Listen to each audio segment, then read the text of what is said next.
ನಮಸ್ಕಾರ. ಪುರಾಣಗಳಲ್ಲಿ ಎಷ್ಟೋ ಯುದ್ಧಗಳ ಕಥೆಗಳನ್ನು ನಾವು ಕೇಳ್ತೀವಿ ಅಲ್ವಾ?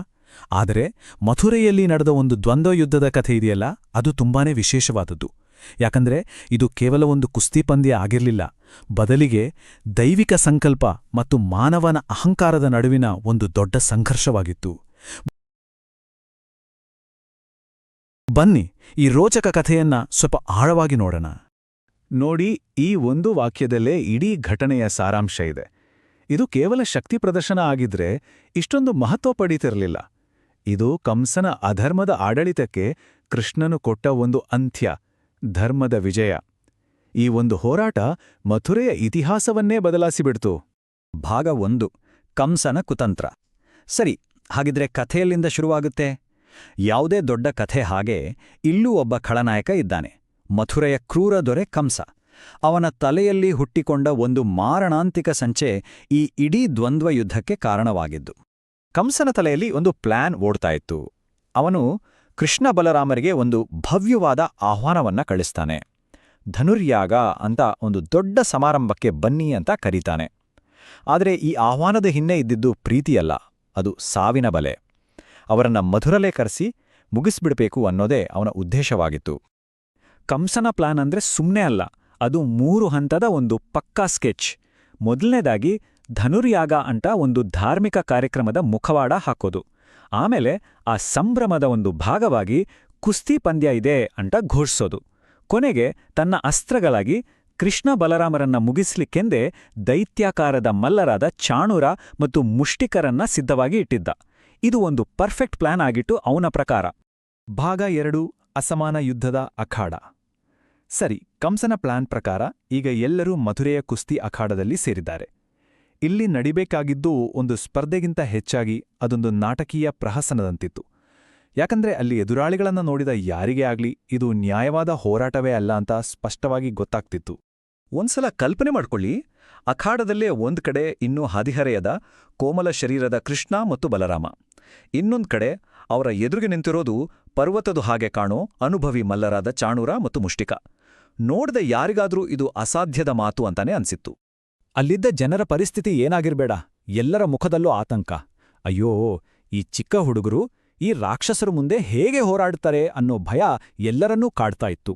ಇದು ಅನ್ಯಾಯ, ಈ ಸ್ಪರ್ಧೆಯನ್ನ ನಿಲ್ಲಿಸುವಂತ ಮನಸ್ನಲ್ಲೇ ಪ್ರಾರ್ಥನೆ ಮಾಡ್ಕೊಳ್ತಾ ಇದ್ರು. ಭಾಗ 3. ಕೌಶಲ ಮತ್ತು ಶಕ್ತಿ.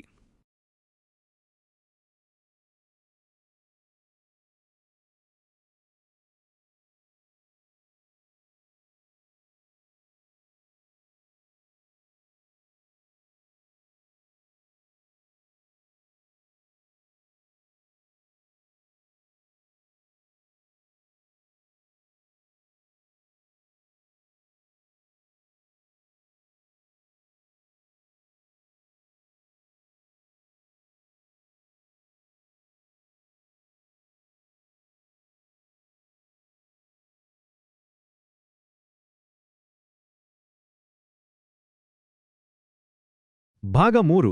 ಕೌಶಲ ಮತ್ತು ಶಕ್ತಿ.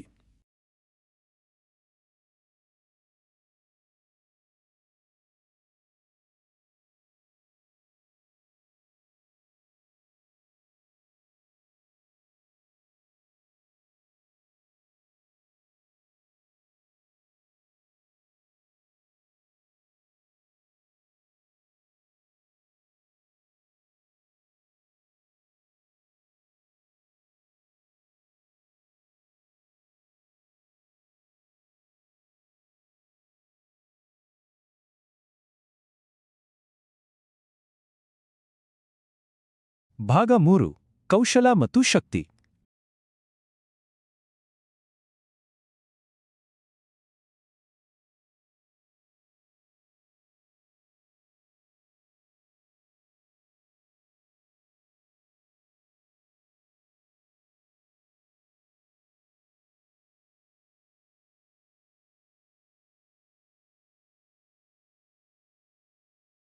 ಸರಿ, ಇಷ್ಟೆಲ್ಲ ಟೆನ್ಷನ್ ಮಧ್ಯೆ ಕೊನೆಗೂ ಆ ಹೋರಾಟ ಶುರುವಾಗತ್ತೆ. ಇಲ್ಲಿ ಒಂದಲ್ಲ 2 ದ್ವಂದ್ವ ಯುದ್ಧಗಳು ನಡೀತವೆ, ಮತ್ತು ಪ್ರತಿಯೊಂದು ಯುದ್ಧವೂ ಗೆಲುವಿಗೆ ಬೇರೆ ಬೇರೆ ದಾರಿಗಳಿವೆ ಅಂತ ಇಡೀ ಜಗತ್ತಿಗೆ ತೋರಿಸ್ಕೊಟ್ವು.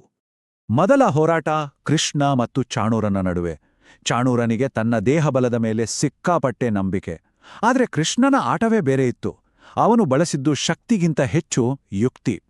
ಚಾಣೂರ ಹಿಡಿಯೋಕೆ ಬಂದಾಗ ಕೃಷ್ಣ ಸಲೀಸಾಗಿ ಅವನನ್ನ ಮೇಲೆತ್ತಿ ಗಿರಗಿರ ಅಂತ ತಿರುಗಿಸಿ ನೆಲಕ್ಕೆ ಬಾರಿಸಿದ. ಒಂದೇ ಒಂದು ಏಟಿಗೆ ಚಾಣೂರನ ಕಥೆ ಮುಗಿದು ಹೋಗಿತ್ತು. ಇಲ್ಲಿ ಗೆದ್ದಿದ್ದು ಕೇವಲ ಶಕ್ತಿಯಲ್ಲ, ಅದ್ಭುತವಾದ ಕೌಶಲ. ಈಗ ಬಲರಾಮನ ಸರದಿ. ಮುಷ್ಟಿಕ ಅವನಿಗೆ ಸವಾಲು ಹಾಕಿದ. ಇಲ್ಲಿ ಕೃಷ್ಣನ ಹಾಗೆ ತಂತ್ರಗಾರಿಕೆ ಇರಲಿಲ್ಲ. ಇದು ಶುದ್ಧ ಅಪ್ಪಟ ಶಕ್ತಿಯ ಪ್ರದರ್ಶನ. ಬಲರಾಮ ತನ್ನೆಲ್ಲಾ ಶಕ್ತಿಯನ್ನು ಒಟ್ಟುಗೂಡಿಸಿ ಒಂದೇ ಒಂದು ಮುಷ್ಟಿಪ್ರಹಾರವನ್ನ ಮುಷ್ಟಿಕನ ಎದೆಗೆ ಕೊಟ್ಟ. ವಜ್ರದಂತಿದ್ದ ಆ ಹೊಡೆತಕ್ಕೆ ಮುಷ್ಟಿಕ ಅಲ್ಲಲ್ಲೇ ಪ್ರಾಣಬಿಟ್ಟ. ಆ ಇಬ್ಬರೂ ದೈತ್ಯ ಮಲ್ಲರು ನೆಲಕ್ಕುರುಳಿದ ತಕ್ಷಣ ಇಡೀ ಅಖಾಡದ ಚಿತ್ರಣವೇ ಬದಲಾಗಿ ಹೋಯಿತು. ಕಥೆ ಅದರ ಕ್ಲೈಮ್ಯಾಕ್ಸ್ಗೆ ಬಂದು ತಲುಪಿದೆ. ಅಧರ್ಮದ ಸಂಕೇತವಾಗಿದ್ದ ಕಂಸನ ಆಟ ಇಲ್ಲಿಗೆ ಮುಗಿಯುತ್ತೆ. ಎಲ್ಲವೂ ಕಣ್ಣು ಮುಚ್ಚಿ ತೆರೆಯುವುದರೊಳಗೆ ನಡೆದುಹೋಯಿತು. ತನ್ನ ಬಂಟರಾದ ಚಾಣೂರ ಮುಷ್ಟಿಕರು ಬಿದ್ದಿದ್ದನ್ನ ನೋಡಿ ಕಂಸನಿಗೆ ಎದೆನಡುಕ ಶುರು. ಅವನು ಚೇತರಿಸಿಕೊಳ್ಳೋ ಮೊದಲೇ ಕೃಷ್ಣ ಸಿಂಹದ ಹಾಗೆ ಅವನ ಸಿಂಹಾಸನದ ಕಡೆಗೆ ಜಿಗಿದು ಅವನ ಜುಟ್ಟು ಹಿಡಿದು ಕೆಳಗಿಳಿದು ಸಂಹಾರ ಮಾಡ್ಬಿಟ್ಟ. ಮಥುರೆಯ ದಬ್ಬಾಳಿಕೆಗೆ ಒಂದೇ ಕ್ಷಣದಲ್ಲಿ ಅಂತ್ಯ ಹಾಡಲಾಗಿತ್ತು.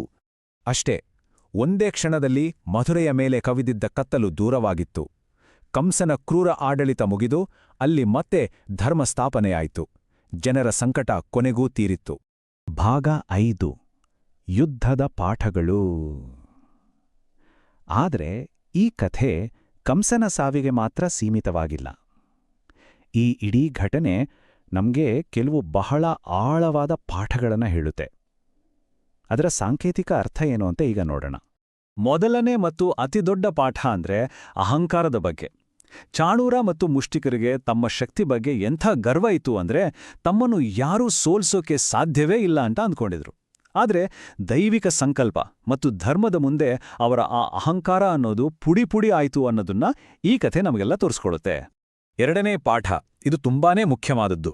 ಗಾತ್ರಕ್ಕಿಂತ ಕೌಶಲ್ಯ ದೊಡ್ಡದು ಅನ್ನೋದು. ಕೃಷ್ಣನ ಗೆಲುವು ಇದನ್ನ ಸ್ಪಷ್ಟವಾಗಿ ಹೇಳುತ್ತೆ. ನಿಮ್ಮ ಎದುರಾಳಿ ಎಷ್ಟೇ ದೊಡ್ಡವನಾಗಿರಲಿ, ಬಲಿಷ್ಠನಾಗಿರಲಿ, ನಿಮ್ಮಲ್ಲಿ ಸರಿಯಾದ ತಂತ್ರಗಾರಿಕೆ, ಬುದ್ಧಿವಂತಿಕೆ ಮತ್ತೆ ಕೌಶಲ ಇದ್ರೆ ಅವರನ್ನ ಖಂಡಿತ ಮಣಿಸ್ಬೋದು. ಹಾಗಾದ್ರೆ ಈ ಸಾವಿರಾರು ವರ್ಷಗಳ ಹಿಂದಿನ ಕಥೆ ಇವತ್ತಿಗೂ ರೆಲೆವೆಂಟ್ ಅಲ್ವಾ? ನಮ್ಮ ಇವತ್ತಿನ ಜಗತ್ತಿನಲ್ಲಿ ನಾವು ಯಾದಕ್ಕೆ ಜಾಸ್ತಿ ಬೆಲೆ ಕೊಡ್ತೀವಿ? ನೋಡಕ್ಕೆ ದೈತ್ಯವಾಗಿ ಕಾಣೋ ದೈಹಿಕ ಶಕ್ತಿಗ, ಅಥವಾ ಆಂತರಿಕವಾಗಿರೋ ಬುದ್ಧಿ ಮತ್ತೆ ಕೌಶಲ್ಯಕ್ಕ? ಯಶಸ್ಸಿಗೆ ನಿಜವಾದ ಸೂತ್ರ ಯಾವುದು? ಈ ಪ್ರಶ್ನೆಯೊಂದಿಗೆ ಯೋಚನೆ ಮಾಡೋಣ.